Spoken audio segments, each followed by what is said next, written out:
Bismillahirrahmanirrahim. My dear students, Assalamu alaikum. My name is Dr. Aftab Akram, and I have done my PhD in computer science from South China Normal University in London, China, and currently I am working as a lecturer in Division of Science and Technology, University of Education, Lahore. And today I am here with you with the lecture number 21 of Data Structures and Algorithm course, and this lecture is part 5 of our basic data structure series. Last four lectures actually we have discussed list and stacks, which are another type of basic data structures. And in today's lecture we are going to start our discussion on queues. तो थोड़ा सा मैं recap कर दूँ कि हमने last to lectures में हमने फोर लेक्चर्स में हमने क्या डिस्कस किया था. तो हम देख रहे थे कि हमारे पास कुछ बेसिक डाटा स्ट्रक्चर्स हैं. Actually they are not built in. हम सिर्फ क्या करते हैं कि इनको हमारी जो बेसिक प्रोग्रामिंग टेक्निक है उसकी मदद से हम इनको इम्प्लीमेंट कर सकते हैं. जैसे कि हमने लिस्ट की बात की थी. लिस्ट एक डाटा स्ट्रक्चर है. इसी तरह से हमने जो इससे पहले स्टैक की बात की थी.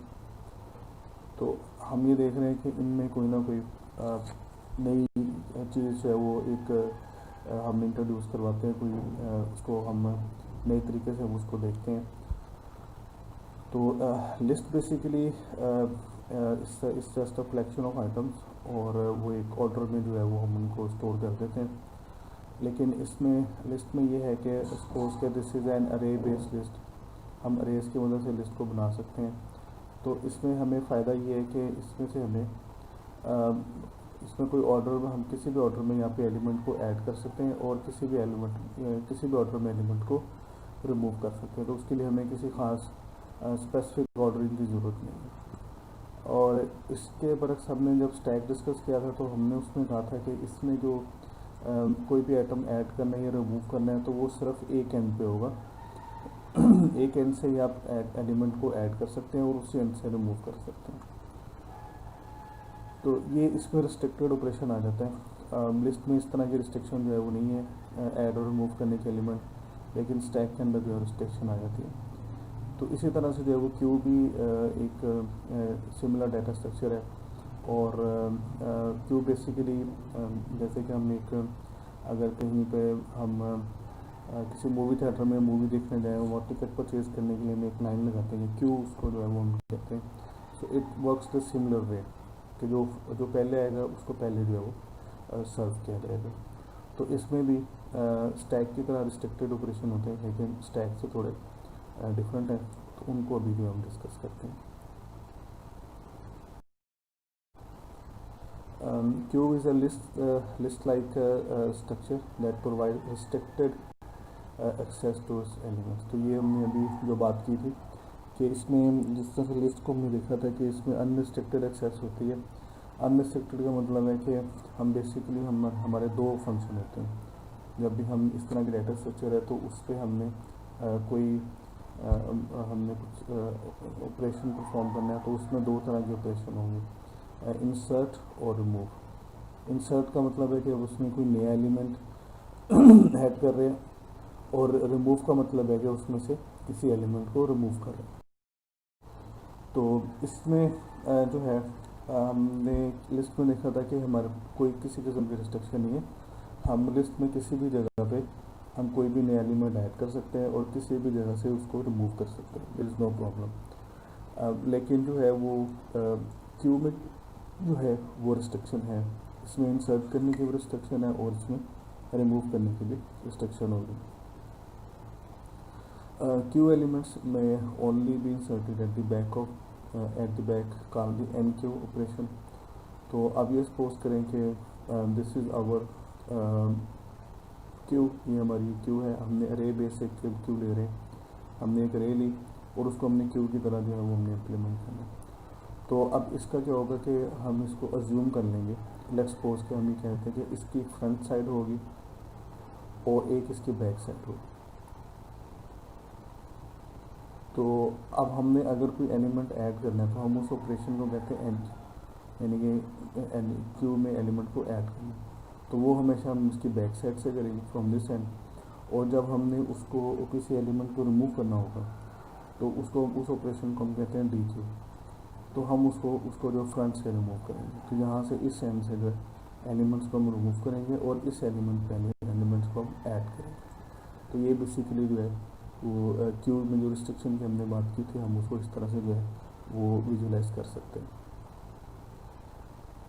अच्छा, तो इसकी जो एक एग्जांपल हो सकती है वो क्या है कि Q operate like standing in line at a movie theatre ticket counter.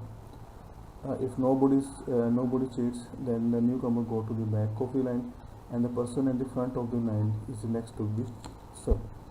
तो इसमें क्या होगा कि इसमें जैसे हमने देखा कि लाइन में अपने टिकट परचेज करने के टिकट काउंटर पे, तो वो क्यू बनी हुई है बेसिकली। तो उसमें सिंपल उसमें ये होता है कि जो शख्स पहले आता है, जो पर्सन पहले आएगा उसको टिकट पहले दी जाएगी, और जो बाद में आएगा वो जो है वो क्यू की बैक साइड पे, बैक एंड पे जो है जो उसका एंड होगा वहाँ पे उसको जो है वो आएगा।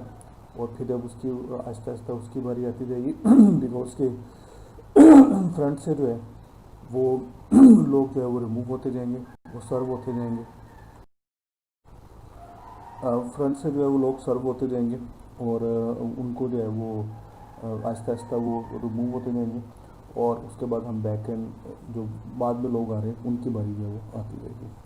तो इसको जो है वो हम इसको हम कह सकते हैं कि queue releases their elements in order of arrival यानी कि जो पहले आया है वो पहले जो है उसको क्यू में से वो लीव करेगा। तो इस तरह से हम इसको कह सकते हैं कि Q is a FIFO list which stands for first in first out. तो उसका मतलब है जो पहले है वो पहले लिस्ट में से जो है वो बाहर जाएगा। और ये हमें ऑटोमेटिकली करना पड़ता है जब भी हम लिस्ट में एलिमेंट ऐड करते हैं, तो उसमें हम क्या करेंगे कि जो जो एलिमेंट्स हैं वो खुद ब खुद ही फ्रंट पे जो जाते जाएंगे।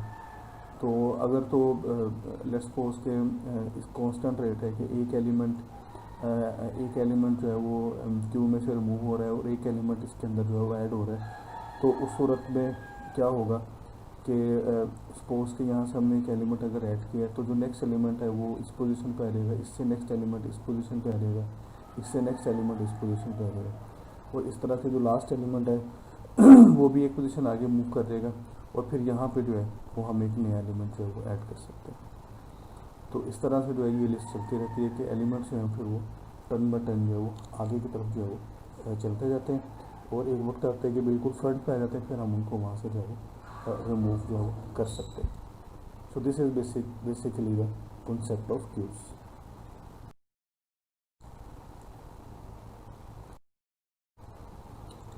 ओके, ये हमारे पास एक एग्जांपल है। अभी जो हम बात कर रहे थे उसी चीज़ को हम जरा ग्राफिकली देखना चाहते हैं। ये एरिया है और इसका साइज़ जो है वो फिक्स है ऑलरेडी, हमने पहले से बताया हुआ कि इसका साइज़ जो है वो n होगा, बिकॉज आप देख सकते हैं कि इसके शुरू में सिर्फ 4 एलिमेंट्स जो हैं वो ऑक्यूपाइड है, और बाकी की पूरी लिस्ट जो है वो पूरी जो क्यू है वो इस वक्त इनपुट है।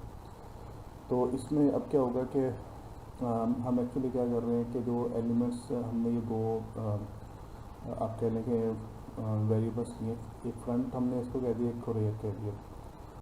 तो इसको हम यूज़ करेंगे, रेयर को हम यूज़ करेंगे to index the last element, because के जो अगला एलिमेंट है वो हमने रेयर के बाद जो है वो यहाँ पे इस जगह पे ऐड करना है। और फ्रंट को जो हम यूज़ करेंगे टू रिमूव एलिमेंट। तो इसको इंडेक्स करने के लिए, उस एलिमेंट को इंडेक्स करने के लिए यूज़ करेंगे जहाँ पे जो है वो हमने इसको जो एलिमेंट्स हमें रिमूव करने डी क्यू करने। तो यहाँ पे ये 0 है, 1 2 3 और अब तो ये जो लास्ट है दिस इज़ ये n-1 जो है वो होगी। तो इसका मतलब है कि जो हमने लो इंडेक्स है 0 पे जो है वो हमने उस एलिमेंट को रखा है जिसको कि हमने रिमूव करना है, और जो हाई इंडेक्स है हमने वहाँ पे हम एलिमेंट्स जो है ऐड करते जा रहे हैं। तो इस तरह से जो है वो नए एलिमेंट्स जो है वो हमेशा ये बैक साइड पे ऐड होंगे, और जो एलिमेंट जो है वो रिमूव करना है वो फ्रंट साइड पे जो है वो होगा। ये सेकंड फिगर जो है यहाँ पे हमने एक डेमोन्स्ट्रेट किया है कि एलिमेंट्स को जो है वो हम कैसे रिमूव करेंगे और कैसे जो है वो ऐड करेंगे। तो जब एलिमेंट को रिमूव करेंगे तो ये जो फ्रंट है ये जो है ये जो है वो आगे मूव कर देगा। ये एक हमारे पास एक स्पेशल एक केस है कि जिसमें हमने थोड़ा सा इस चीज़ को रिलैक्स किया है कि जो एलिमेंट रिमूव होगा वो हमेशा 0 इंडेक्स पे होना चाहिए। तो हम एक्चुअली ये कर रहे हैं कि हम फ्रंट को जो है वो मूव कर देते हैं थोड़ा सा। जैसे ही कोई एलिमेंट रिमूव होगा तो फ्रंट जो है वो एक स्टेप आगे जो है वो मूव हो जाएगा। तो इस तरह से जब हम दो एलिमेंट्स रिमूव करेंगे तो ये जो फ्रंट है ये एक्चुअली थर्ड इंडेक्स पर जो है उस वक्त मौजूद है। और इसी तरह से हमने तीन एलिमेंट्स ऐड किए तो जो रेयर है वो भी तीन एलिमेंट्स मूव करके बैक साइड पे हायर इंडेक्स की तरफ जो है वो मूव करेंगे। तो ये हमने एक जो है वो एक डेमोन्स्ट्रेट किया है कि हम इसको अरे में क्यू को कैसे इम्प्लीमेंट करते हैं। लेकिन चूँकि हमने इसमें पहले से जो है वो हमने अरे का साइज़ जो है वो फिक्स किया होता है, पहले से बताया होता है, तो इस वजह से क्या होगा कि अगर ये क्यू अरे जो है क्यू फुल नहीं है तो उस वजह से क्या होगा कि जो है वो काफ़ी स्पेस है वो वेस्ट हो रही होगी। तो यहाँ पे हमने चूँकि एक हम ये भी कर सकते हैं कि हम इन एलिमेंट्स को जो है वो हम ये रिस्ट्रिक्शन लगा सकते हैं कि जैसे ही कोई एलिमेंट जो है वो रिमूव होगा तो उसके साथ ही क्या होगा कि जो अगला एलिमेंट है वो ज़ीरो लोकेशन पे आ जाएगा। लेकिन इस केस में जो यहाँ पे डेमोन्स्ट्रेट जो किया जा रहा है उसमें हमने इस कंडीशन को थोड़ा रिलैक्स किया हुआ। तो इसमें हमने सिर्फ ये किया है कि हमें लिस्ट को जो है इस एलिमेंट्स को शफल करने की ज़रूरत नहीं है, इनके पोजीशन को चेंज करने की ज़रूरत नहीं, सिर्फ आप क्या करें कि फ्रंट को जो है वो आगे मूव कर दें। तो अभी आगे चल के इसको देखते हैं कि हमारे पास इसके अल्टरनेट क्या है और ये जो इम्प्लीमेंटेशन है इसके क्या बेनिफिट्स और नुकसान आते हैं उसको जो है वो आगे चल के हम देखते हैं। तो सबसे पहले हम क्यू ADD देखते हैं जो हमारी एब्स्ट्रैक्ट डाटा रहता है जिसमें कौन कौन से ऑपरेशन जो है वो परफॉर्म करेंगे। वेरिएबल जैसे हमने देखा कि हम दो तरह के वेरिएबल्स लेंगे, एक को हम फ्रंट कह लेंगे, एक हमारे पास फ्रंट वेरिएबल होगा और एक रियर होगा। तो ये फ्रंट जो है वो उन एलिमेंट्स को उस एलिमेंट को पॉइंट कर रहा होगा जो कि हमने अभी रिमूव करना है, और रियर जो है वो उस एलिमेंट आखिरी जो क्यू का एलिमेंट है उसको रिप्रेजेंट कर रहा होगा ताकि हम वहाँ से उससे नेक्स्ट जो है वो हम अगले एलिमेंट को वहाँ पे ऐड करें। यहाँ पे जो इसके जो फंक्शंस हैं जो मेथड्स हैं उसमें क्लियर है। इट एक्चुअली री इनिशलाइजेस द क्यू। अगर अरे बेस है तो उसका साइज़ फिक्स होता है, तो इनफैक्ट सिर्फ इतना करता है कि जो तमाम लोकेशन है उनको ज़ीरो से इनिशलाइज कर देगा। तो अगर ये हम लिंक लिस्ट बेस जो है वो इम्प्लीमेंटेशन करें क्योंकि तो उसमें क्या होगा कि ये जो है ये सिर्फ इसमें जो इसकी जो हेडर उसकी नोड होगी सिर्फ वो रहेगी क्योंकि बाकी सारी जो नोड्स हैं वो रिमूव हो जाएंगी। एन क्यू ये हमने जैसे ये देखा था places element at the rear of the queue. तो हमने यहाँ पे इसके आर्गुमेंट्स में सिर्फ जो है वो हमने वैल्यू देनी है, कोई भी जो वैल्यू के है जो हम इंसर्ट करना चाह रहे हैं वो देंगे। बाकी ऑटोमेटिकली जो है वो ये जो फंक्शन है ये असेस कर लेगा कि उसने एलिमेंट्स को कहाँ पे ऐड करना है, किस इंडेक्स पे ऐड करना है। इस तरह से डी क्यू है remove and return the element is at the front of the queue. तो इसका भी आर्गुमेंट सिर्फ एक होगा, हमें कोई पोजीशन देने की ज़रूरत नहीं है, हमें सिर्फ ये बताना है कि हमने वैल्यू क्या स्टोर करनी है। हमने इसमें हमें पोजीशन क्योंकि ये हमें रिटर्न करेगा आंसर, तो ये हमें सिर्फ क्या करेगा कि वैल्यू रिटर्न करेगा जो कि वैल्यू के होगी। तो जिस तरफ सिर्फ हम इसमें जो इसके इनपुट आर्गूमेंट्स होंगे वो डी क्यू करेंगे, खुद ब खुद ही वो फ्रंट से जो एलिमेंट है वो रिमूव करके हमें दे देगा। और front value return the copy of the front value, तो इसमें उसको रिमूव नहीं करेगा, सिर्फ उसकी कॉपी जो है वो रिटर्न कर देगा कि ये एलिमेंट जो है इस वक्त फ्रंट पे है।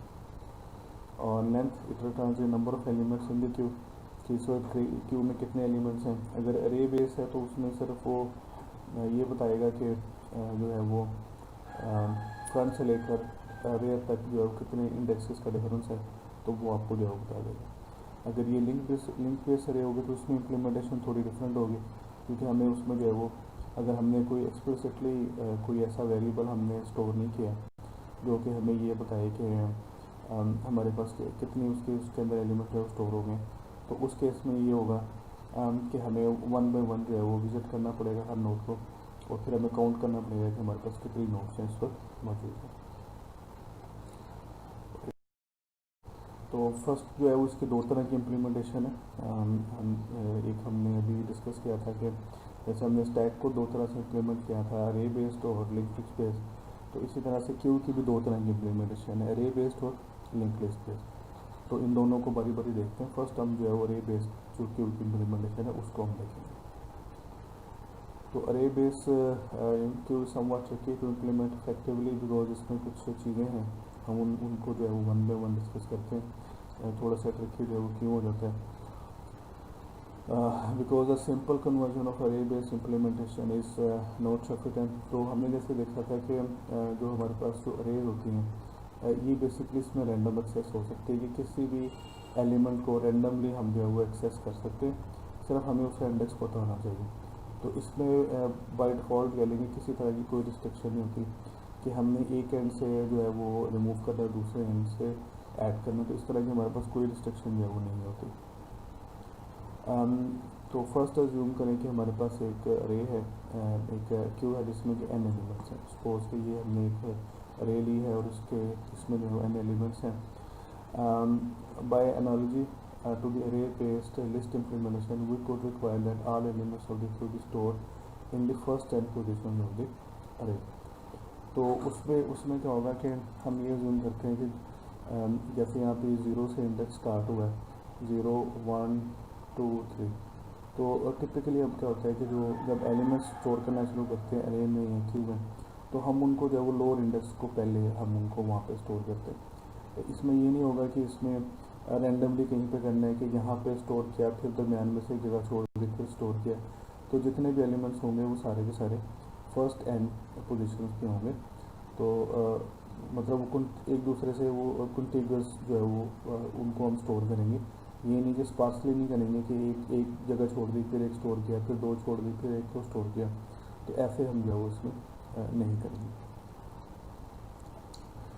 If we choose the real elements of the queue to be in position 0, तो यहाँ पे हमारे पास दो ऑप्शन है। पहले ऑप्शन को हम जो है वो भी देख रहे हैं, वो है ये जो दो हमारे पास ऑप्शन है they are actually related to the position of front and queue, ये फ्रंट एंड रियर। तो ये हमने देखा था कि ये दो वेरिएबल हैं, इनको हम यूज़ करेंगे। फ्रंट जो है वो इंडेक्स स्टोर करेगा उस फ्रंट ऑफ क्यू का जहाँ से एलिमेंट को हमें रिमूव करने, और रेयर जो है वो ये जो है वो रेयर जो है ये जो है वो स्टोर करेगा जो आखिरी एलिमेंट होगा उसका एड्रेस, और यहाँ पे इसके बाद जो अगला एलिमेंट है वो हम इसके बाद जो है वो ऐड करेंगे। तो हम अब यहाँ पे डिस्कस कर रहे हैं कि अगर हम सपोज कि हम ये करते हैं कि ये जो आखिर ये 0 इंडेक्स है यहाँ पे, इसको हम जो है वो रियर हम कह देते हैं, और जो फ्रंट ऑफ क्यू होगा वो हायर इंडेक्स की तरफ जो है वो होगा। अब इसमें हमारे पास दो ऑपरेशन, जैसे हमने कहा कि हम एन क्यू यानी कि लिस्ट में क्यू में एलिमेंट्स को ऐड करना, और डी क्यू यानी कि क्यू में से एलिमेंट्स को रिमूव करना।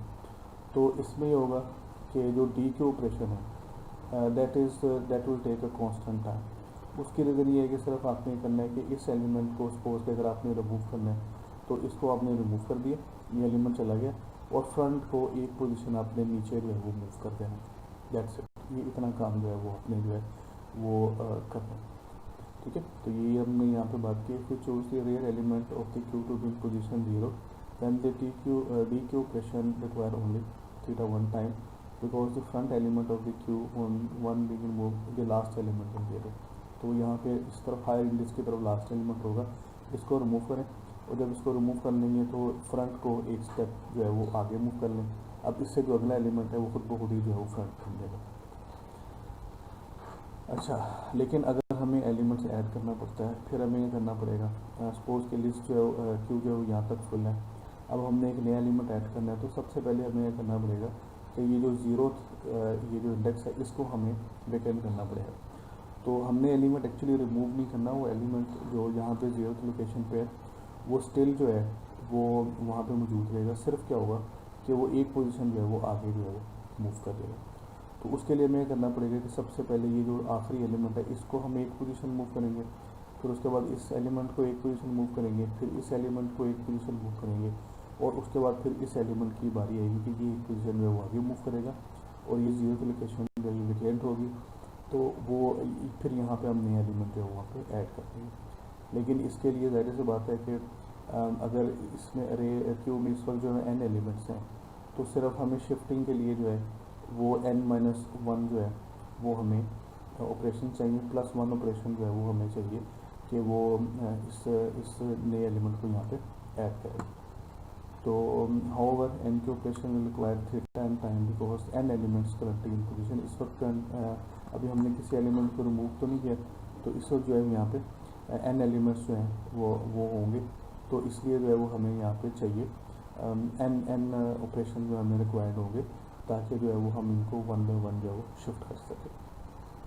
तो फिर उसके बाद जो होगा कि जीरो लोकेशन जो है ये वेकेंट होगी और यहाँ पे हम नया एलिमेंट जो है वो स्टोर कर सकते हैं। यहाँ पे हमने देखा कि डी क्यूब की कॉस्ट जो है वो कॉन्स्टेंट है, लेकिन जो एन क्यूब की कॉस्ट है it depends upon the number of elements in the अरे, और वो जो है वो इनपुट साइड से जो है वो चेंज होगी।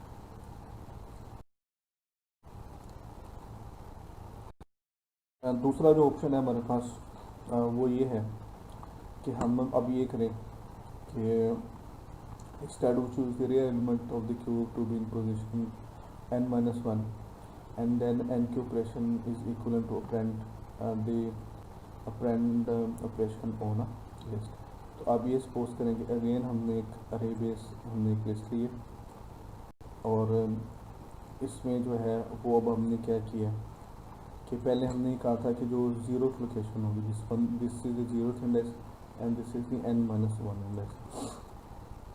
तो आप ये सपोज करें कि क्यू में इस वक्त जो है वो 5 एलिमेंट्स हैं, these are just I am numbering के हम इसको जो है वो शुरू करें 1 2 3 4 5। तो 5 जो है ये अभी रिसेंट एलिमेंट अभी बिल्कुल अभी ऐड हुआ है, तो जो रेयर होगा वो इसको पॉइंट कर रहा होगा। तो अब हमने क्या करना है कि अगर हमने नया एलिमेंट ऐड करना है तो सिंपली हमारे पास ऑप्शन क्या है कि हम यहाँ पे इस लोकेशन पे हम नया एलिमेंट ऐड करेंगे और ये जो रेयर था इसको हम थोड़ा अपडेट कर देंगे, और अब जो है वो जो नेक्स्ट जो न्यू लोकेशन है न्यू एलिमेंट है ये रेयर जो है वो उसको पॉइंट कर हुआ। तो इस तरह से ये जो है सिंपली इसका मतलब ये है कि जो भी नया एलिमेंट ऐड करना है वो अपने अरे में हायर इंडेक्सेस पे जो है वो आप इजीली जो है वो ऐड कर सकते हैं अनटिल कि ये जो क्यू है ये फिल हो जाती है। अब आपने ये करना है कि ये हो गया हमारा एन के ऑपरेशन जिसमें हमें नया एलिमेंट से ऐड करना है। तो अगर कोई एलिमेंट रिमूव करना है तो जो फ्रंट है, अब अगर रेयर जो है वो हायर इंडेक्स को हम उसको पॉइंट कर रहे हैं तो जो फ्रंट है वो जो है वो जीरोथ इंडेक्स को पे होगा, यानी कि इसका मतलब है कि जो एलिमेंट जीरोथ लोकेशन पे होगा हम उसको जो है वो रिमूव करेंगे।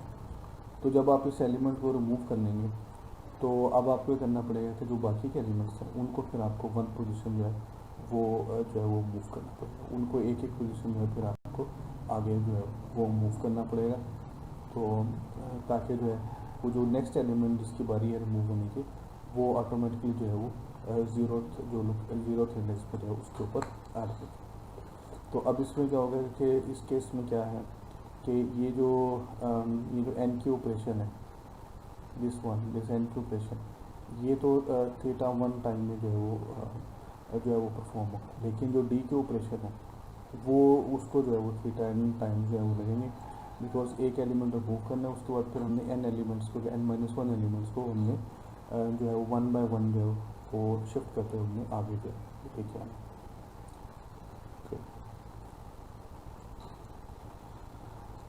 This requires only theta n times, ये हमने अभी जो डिस्कस किया था कि एन क्यू को सिर्फ थीटा 1 टाइम चाहिए, कॉन्स्टेंट टाइम चाहिए, but now a DQ operation requires theta n times because all of the elements must be shifted down by 1 position to retain the property that the remaining n minus n q elements reside in the first n minus 1 position of the array, और जो element जिसकी next turn है remove होने की वो always जो है वो लिस्ट के फ्रंट पे होगा जीरोथ इंडेक्स। ओके, तो इसमें जो अभी हमने इम्प्लीमेंटेशन देखी इसमें मसला ये है कि हमें एलिमेंट्स को जो है शिफ्ट करना पड़ता है, हमें जो है वो जो हमारे पास जो एलिमेंट्स हैं उनको हमें एक एक करके जो है वो हमें जो है वो हमें शिफ्ट करना पड़ता है, जिसमें कि हमारी जो है वो एक कॉस्ट जो है उसके अंदर इन्वॉल्व जो है वो हो रही है।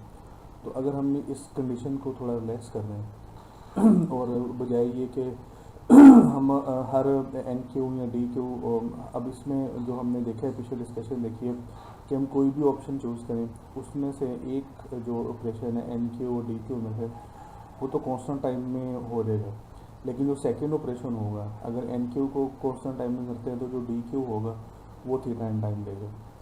तो इसी तरह से अगर आप डी क्यू को जो है वो कॉन्स्टेंट टाइम में करते हैं तो जो एन क्यू है वो थीटा एन टाइम से वो लेगा।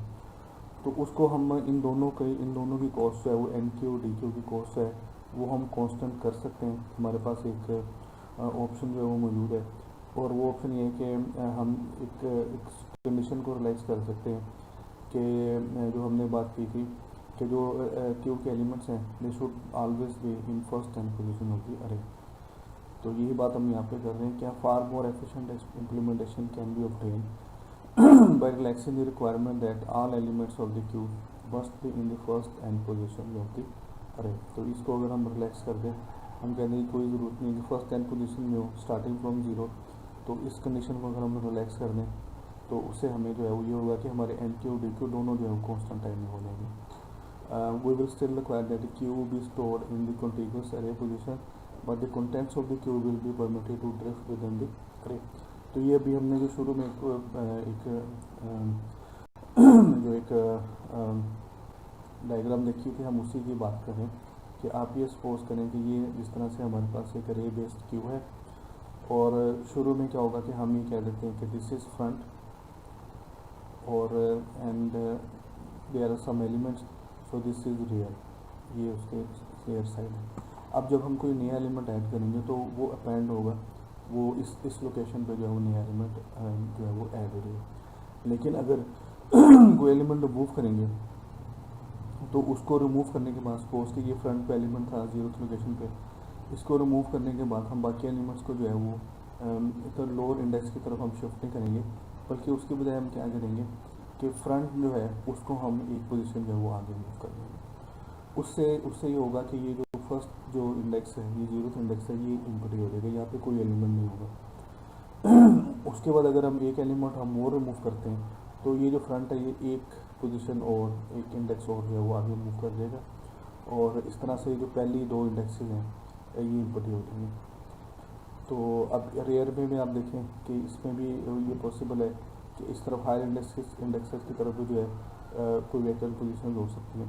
तो इसमें हमारा क्या होगा कि जो एन क्यू डी क्यू दोनों ऑपरेशन हैं they will be completed in constant time theta 1 time. लेकिन यहाँ पे एक मसला ये हो जाता है, अच्छा ये जो अरे के एलिमेंट क्यू के एलिमेंट्स होंगे they will be still contiguous, यानी कि वो एक दूसरे के साथ साथ होंगे, स्पार्सली जो है डिस्ट्रीब्यूटेड नहीं होंगे, और उनके दरम्यान में कोई भी एम्पटी इंडेक्स जो है एम्पटी लोकेशन जो है उनके दरम्यान में नहीं होगी। सिर्फ ये होगा कि जो अरे है उसके स्टार्ट में या उसके एंड पे कुछ पोजीशन हो सकती हैं जो कि वैकेंट हो। तो ये क्या होगा कि ये जो अरे है it can be drifted Q can be drifted with in the अरे, कि उसमें ये हो सकता है कि वो आहिस्ता आहिस्ता जो है वो हायर इंडेक्स की तरफ जो है वो ड्रिफ्ट होती जा रही है, बिकॉज जो नए एलिमेंट्स हैं वो हम बैक पे हायर इंडेक्स पे ऐड कर रहे हैं, जो ओल्ड एलिमेंट्स हैं जो हैं उनको हम फ्रंट से हम रिमूव करते जा रहे हैं। Okay, now the both the NQ and DQ operations can be performed in theta n time because no other elements in the queue need to be moved। तो हमें किसी एलिमेंट को मूव करने की जरूरत नहीं, हम सिर्फ जो है वो क्या करेंगे कि सिर्फ एक एंड से एलिमेंट को ऐड करते जाएंगे और एक एंड से रिमूव करते जाएंगे, दैट्स इट। तो ये तो दोनों ऑपरेशन जो है थीटा 1 टाइम में कॉन्स्टेंट टाइम में जो है वो कम्प्लीट हो गए। लेकिन इस इम्प्लीमेंटेशन का एक नया प्रॉब्लम है, और वो प्रॉब्लम क्या है कि assume that different element of the queue is initially position 0 and the elements are added to the successively higher number position in the array। When the elements are removed from the queue, the front index increases। Over time, the entire queue will be drifted towards the higher number position in the array। Once an element is inserted to the highest number position in the array, the queue has run out of space। अच्छा, इस situation को मैं थोड़ा सा explain कर देता हूँ कि इसमें हम क्या कहना चाह रहे हैं। तो कहना ये चाह रहे हैं कि हम ये सपोज करते हैं कि हमारे पास ये जो अरे है इसका साइज़ है 10 एलिमेंट्स हैं इसके अंदर, और इसके जो है वो जाहिर सी बात है 0 से लेकर 9 तक इसके जो है वो इंडेक्सेस होंगे। तो इनिशियली इसमें क्या था कि सारी लोकेशन जो है वो फिल थी, सिर्फ आप ये जूम करें कि जो लास्ट एक पोजीशन है ये वाली जो है दिस वाज एम्प्टी। तो रेयर जो है वो इस वक्त पॉइंट कर रहा है यहाँ पे, तो अब हमने क्या करना है कि जब हम और फ्रंट जो है वो ये है, फ्रंट इनिशियली जो है वो ज़ीरो लोकेशन पे जो है वो उसको पॉइंट कर रहा था। तो अब हम क्या करते हैं कि हम इसमें से 3 एलिमेंट्स जो है वो रिमूव कर देते हैं। जो फर्स्ट 3 एलिमेंट्स हैं इसको रिमूव कर देते हैं। अब ये जो 3 इंडेक्सेस हैं शुरू वाले, ये इम्पटी हो गई, यहाँ पे कोई एलिमेंट नहीं है। और फ्रंट जो है ये भी यहाँ से मूव कर गया और ये मूव करके थोड़ा सा हायर इंडेक्स की तरफ जो है वो आ गया। और रेयर अभी उधर ही है क्योंकि हमने कोई नया एलिमेंट ऐड नहीं किया। अब हम क्या करते हैं कि अगर एक नया एलिमेंट ऐड करते हैं तो वो एलिमेंट जो है वो आखिरी लोकेशन पे जो है वो ऐड होगा। तो अब हम देखते हैं कि अरे के शुरू में कुछ लोकेशन जो है वो खाली हैं, लेकिन टेक्निकली जो अरे है वो फिल हो चुकी हुई है क्योंकि जो रेयर है वो जो है वो आखिरी पोजीशन पे आ चुका होगा। तो ये ड्रिफ्टिंग का जो है ये एक नुकसान होगा कि आहिस्ता आहिस्ता अरे जो है वो हायर नंबर्स की तरफ जो है वो ड्रिफ्ट होती जाएगी। शुरू के इंडेक्सेस खाली होंगे, आखिरी इंडेक्स ऑक्यूपाई होते जाएंगे, और एक स्टेज वो आएगी कि जो रेयर है वो आखिरी लोकेशन पे पहुंच जाएगा, और जब आप मज़ीद कोई एलिमेंट ऐड करना चाहेंगे तो वो आप ऐड जो है वो नहीं कर सकेंगे। तो हालांकि इसमें अरे में अभी भी पोजीशन इस क्यू में मौजूद है कि उसमें आप नए एलिमेंट जो है वो ऐड कर सकते हैं। This happens despite the fact that there might be free position at the lower end of the array where the elements have previously been removed from the queue। तो यही हमने जो है वो बात की थी। तो इसका एक हल है, हल इसका ये है कि हम जो है वो इंस्टेड के हम इस तरह की स्ट्रेट लाइन में क्यू लें, हम इसको सर्कुलर क्यू में वो लेते हैं, हम इसको विजुलाइज करते हैं कि जैसे क्यू जो है ये सर्कुलर है। इस सोल्यूशन को इंशाल्लाह हम नेक्स्ट लेक्चर में डिस्कस करेंगे। तो नेक्स्ट लेक्चर में जो हमने सर्कुलर क्यू और लिंक क्यूज़ को जो हमें डिस्कस करना है। तो ये दोनों टॉपिक इंशाल्लाह जो है वो नेक्स्ट लेक्चर में हम उनको जो डिस्कस करेंगे। तब तक के लिए जो अल्लाह हाफ़िज़।